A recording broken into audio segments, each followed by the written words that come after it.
Hi friends, and welcome back to my channel. So recently I posted a video talking about things that I don't buy as a frugal person. And I was thinking that it would be so much more fun to talk about things that I do buy, so you can see what I buy as a frugal person, even as a minimalist, and someone who is ecotentional and cares about sustainability. So today I'm going to be telling you 13 things that I still buy. But you guys know the drill, and before I get into that, I just want to remind you to please hit that like button if you like this content, and if you're extra motivated, to please consider hitting that subscribe button. All right, I did my part. Let's go ahead and get into the video. So number one is a fairly new car. My husband and I are a one-car family, and we do have a used car. However, we did get a pretty new car even though it was new. We got one that was a newer year, we got one that had few miles because we wanted it super reliable. So if you're in the Dave Ramsey community, you probably have heard the term the Dave car. And while I totally give props to people who drive Dave cars because they're working on other financial goals, for my husband and I, we just felt it was very important to have a super safe, super reliable, and hopefully very long-lasting car. Number two is seasonal decor, and this is probably one of mine and my husband's favorites on this entire list. My husband and I love decorating for the holidays, particularly fall through Christmas. We just absolutely love it. We don't decorate that much year round, but we get a lot of joy out of decorating for fall, for Halloween, for Thanksgiving, and especially for Christmas. So we have an unused huge shower stall full of boxes of holiday decor. And I know a lot of people might think this is a huge waste of space, but for us, it's totally worth it. And I will say that 97, if not more, % of everything in these boxes is actually used every year. I'm pretty good about getting rid of anything that's old that we really don't like or use anymore. And my husband and I are super particular with things that come into our house, because anytime we buy something, we have to both agree upon it, and basically almost every single time we have to know exactly where it's gonna go in our house, so we have to know if we buy something that it has a place in our home. Number three is organic produce. Now, this is not something that I do every single time. I do not buy 100% organic by any means, but I am trying to be more conscious about buying more organic produce when I can and when it fits into our budget. Now, usually not in a pandemic, we have a $360 grocery budget per month, which covers groceries, alcohol, and household consumables. This is a fairly strict budget, I think, for two people living in a high cost of living area. So I can't buy organic everything, but I do try to focus at least on the Dirty Dozen where I can. And if you want to know more about what the Dirty Dozen or Clean 15 means, I'll go ahead and put a link in the description box for you. So I realized when editing this video that I completely left out number 4, which is my YouTube channel. I am still a newbie YouTuber, but I have invested a small amount in my channel so far. I have bought editing software, a ring light, a couple tripods, and a selfie stick. And the hope is that if my channel becomes monetized and I start making money off of my channel, then I will invest more in it so I can produce more quality content for you guys. So number 5 is probably mine and my husband's other favorite thing on this list, and that is holiday fashion. If you know my husband and I, you know we love any excuse to get dressed up. It doesn't even need to be a holiday. In fact, here's a picture of our second date when we went to a roller disco in New York City. It was super fun, and basically after that date, that was it. But anyway, we love dressing up for holidays. Ever since we moved into our condo, we have an annual Halloween party with our friends. We try to do fun couples costumes. And last year we did a Christmas party for my husband's family, which was really fun, and we just wore Christmas pajamas. And then we also went to the Hallmark Channel Christmas Expo. I'm not sure what they called it, but I'll also insert a picture here. So we just love any excuse to wear holiday fun fashions. So number 6 on the list is gonna be kind of a hot button topic for some people, because whether you're on your debt-free journey or not, some people really just don't, I don't want to say believe in this, but I'll get to it. So I still, and my husband still buys lottery tickets, and we also gamble. So even though we consider ourselves frugal, this is something that we prioritize in our budget. And part of being on a debt-free journey or being frugal or just being intentional with money is prioritizing what you enjoy, what you find important.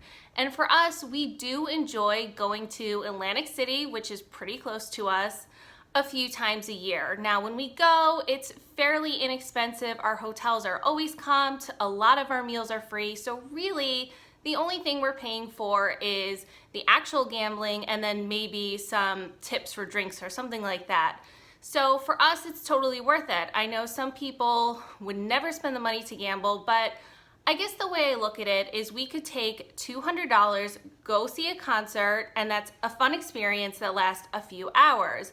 But for us, we could also take a couple $100, go to a casino, we could spend that money over the course of 2 days, and not only did we get entertainment for a couple days, but we could possibly come back with some of that money, with all of that money, or with even more. So for me, it makes sense. I'm totally okay doing it. And again, it's something we prioritize and put into our budget responsibly. So number 7 on the list is something that I've been very surprised and I guess interested in seeing that a lot of people in the debt-free community and people who just live frugally in general have given up and just taken out of their budget because they don't think it's worth the cost. And that is alcohol. I love some red wine.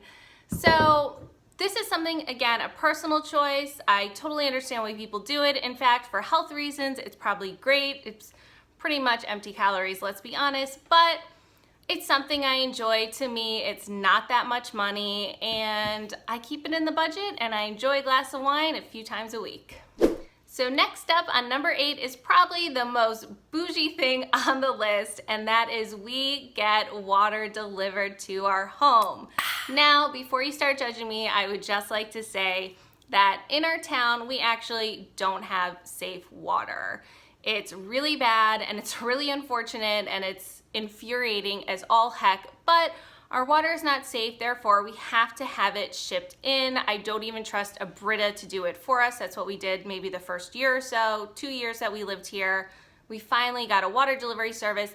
They do use this same 5-gallon jugs over and over and over again, so it is very ecotentional, but number 8 on the list is a water delivery service.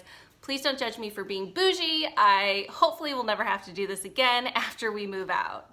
Number 9 on the list is probably a very relatable one, and that is souvenirs. Do you guys still buy souvenirs? Is this something that you spend money on, or is the trip kind of a good enough souvenir, or are just photos, not just I should say, are photos your souvenirs? Because obviously those are fantastic. But for my husband and I, there is one souvenir that we have always bought every time we go on vacation, and that is ornaments. We have collected so many ornaments over the year through our travels, and it's just one of those things that every Christmas season when we open up our ornament box and pull out each individual ornament, we kind of get to relive that vacation, and it just brings so much happiness year after year. And I love seeing those memories, and I love those traditions, and you know, even on our parents' trees when we see ornaments from those vacations or those special moments, it's a special thing. And then number 10 is investment pieces for our health. And what I mean by this is more expensive workout equipment that we have bought for our home.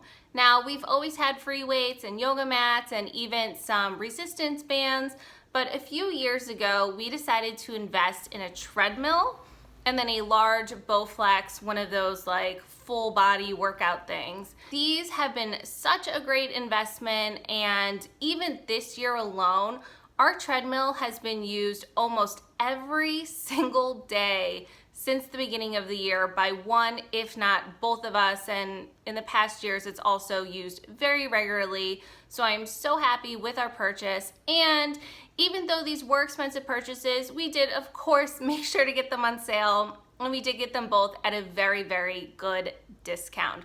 But your health is very important, and I am a big, big advocate that if you don't pay for health now, you will be paying for it later, and probably much more. The number 11 thing that we still purchase, which might be maybe the most shocking on this, is impulse buys. Now you guys know budget is my favorite word. I absolutely love budgeting. I think it's so much fun. I love numbers. I love looking at numbers. I love creating dream budgets and all that stuff. But my husband and I are human, and once in a while we have impulse purchases. So we might have impulse purchases when we unexpectedly see something we want that either we don't have in, say, a miscellaneous budget or maybe one of our personal budgets, and we decide to buy it anyway and just make it work in the budget by adjusting other things around. So I'm gonna insert a clip here or a photo here, not sure which one, of the biggest impulse purchase we ever made. So my husband and I were at the shore for a seafood festival. We wandered into a store to kind of cool off because it was really hot outside, and we saw this piece of furniture and just fell in love with it. And this piece of furniture was probably like $450, which I think there's maybe one other piece of furniture in our house, maybe two, that cost that much. Everything else of ours was much less than that. So that was just like really kind of sticker shock for us, but you could tell it was a quality piece of furniture. It was actually a really old cabinet that had been refinished, and we just loved it. We bought it on the spot, completely unexpected. We went to this place to get lobster rolls and came home with this $400 and something cabinet. But to this day, it is actually my favorite piece of furniture in our house. So, you know what? Sometimes you just gotta impulse buy. Number 12 on my list is books. Now this is something I see a lot that frugal people, ecotentional or sustainable people, and minimalists don't buy anymore. And I totally understand why. It's, you know, not the best thing for the earth at all. And if you're a minimalist, then you just don't want books hanging around. But for me, I actually cannot stand reading a book on an e-reader. I like to just hold the book.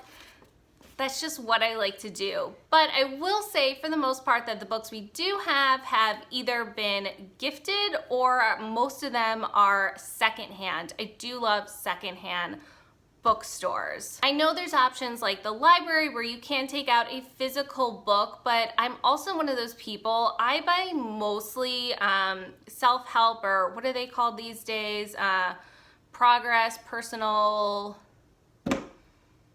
what are they called? Self-development? Personal development.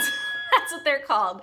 Those are mostly the kind of books I read. So I do a lot of highlighting on my books, and obviously I can't do that with a library book.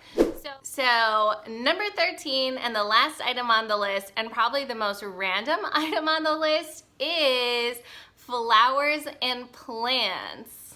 Okay, I know I'm not fooling any of you guys with this. This is totally fake, but I am talking about the real deal. So every fall, my husband and I like buying cute little mom plants to put outside at our front door, and I've sort of recently realized how much I love just a small little bouquet of fresh flowers in our home.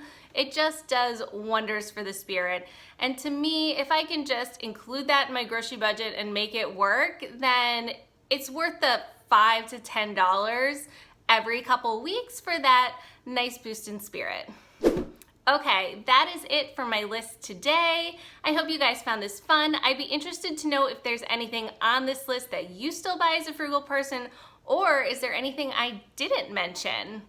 Thank you once again for checking out this video. Don't forget to hit that like button, and if you can subscribe, it is greatly appreciated. Thanks so much, and I'll see you in the next one. Bye.